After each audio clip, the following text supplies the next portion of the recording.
Hello, good people. Thank you very much for tuning once again. Today, I'm so happy, guys, and I welcome you back to our channel. Today, we are looking at the protests that are pro Palestinians. I don't know what is happening. Let's just see what is happening here. Thank you, guys.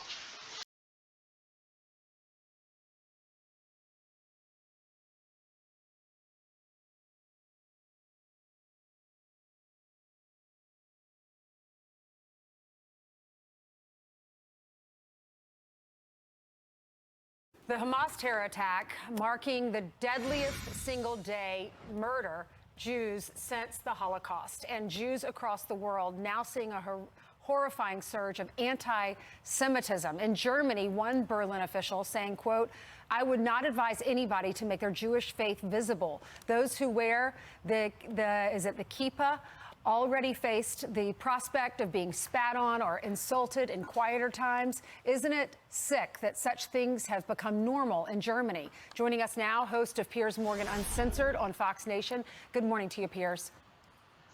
Good morning, Ainsley. Even as you read that, I can't quite believe what you're reading. I know. Has it really sad state, right? I mean, just the idea that Jewish people in Germany now being warned not to show their Jewish faith because they may be spat at, insulted, they might be attacked. I mean, the scale of some of these protests, we've seen protests in Australia with people chanting "gas the Jews" within hours of this atrocity. We've seen massive protests in my country, the UK, right through London, right near where I live. Huge amounts of people out there not protesting about the disgusting massacre of 1,300 people in Israel, not protesting about babies being shot in their cribs or grandmothers being kidnapped or 260 people at a music festival being gunned down. No, they're protesting about the Palestinians and their plight. And there are very real concerns, of course there are, about the plight of Palestinians historically. But you think this is the right moment? In the immediate aftermath of what happened on October the 7th, that is the moment you go out with your, in some cases, pro-Hamas flags, saluting and celebrating what these people did? You know, we had it in the protests in London yesterday. There were two young women who had paraglider badges on their backs. Think about that. Paraglider badges celebrating the fact that people had gone on paragliders to go to a music festival to massacre innocent young people. It is, honestly, it defies comprehension.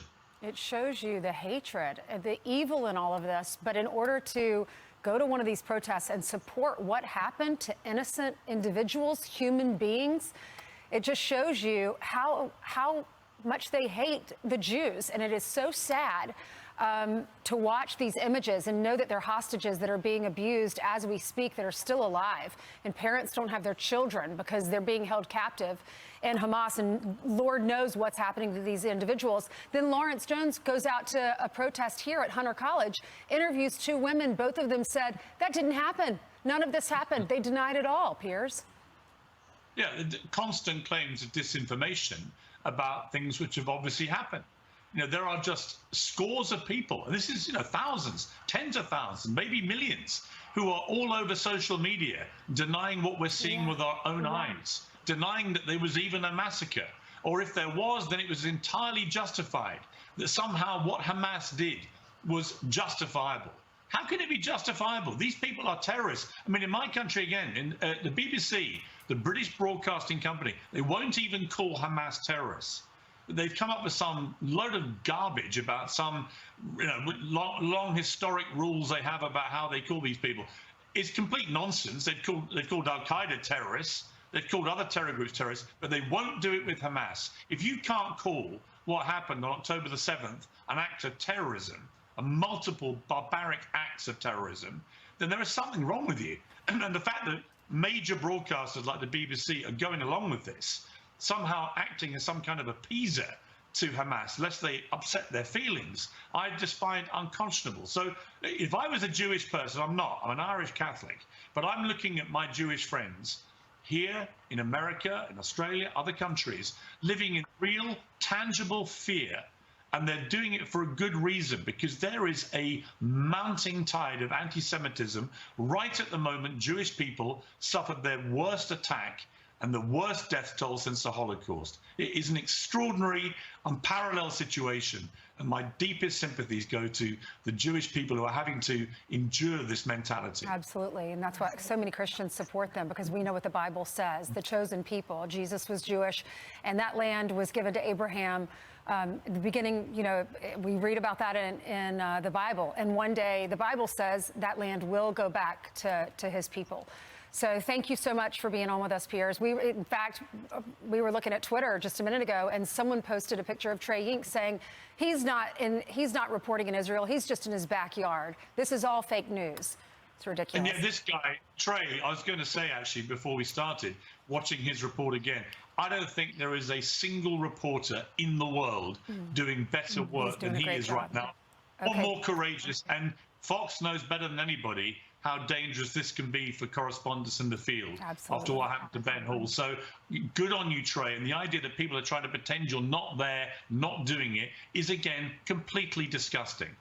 Piers, we got to go. Thank you so much for being on. Great talking to you this morning. Thank you.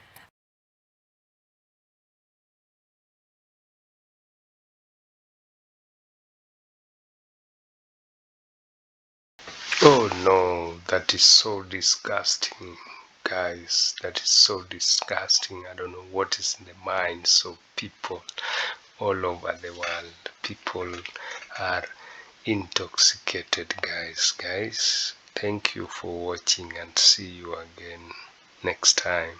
Bye bye.